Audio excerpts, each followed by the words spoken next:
Few things will make a concrete driveway or patio look worse than rust stains. I'm Danny Lipford with tips for today's homeowner. Stay tuned and we'll talk about cleaning up that concrete right after this.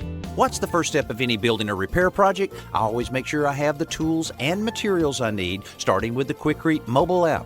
With easy one-touch access, you can watch project video instructions, quickly pull up a material shopping list, and make sure you have what you need, or use the app to figure out how much you need and find out where to buy it. You can even share your finished project via the Quick Share function. It's the tool you can use from start to finish. Download the Quikrete Mobile app on the App Store or Google Play today.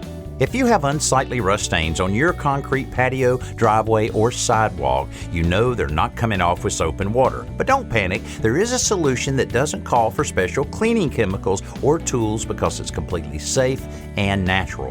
Cleaning masonry surfaces usually calls for an acid cleaner, but those can often be very dangerous products to apply and sometimes difficult to find. However, in this case, the one you need may be right inside your refrigerator, provided you have a couple lemons in the fruit drawer. Cut the lemons in half and then rub them into the rust stains. As the natural citric acid works on the stain, blot or wipe the area with a soft towel to remove it. Now when life gives you lemons, you can clean up the patio. I'm Danny Lipford with tips for today's homeowner.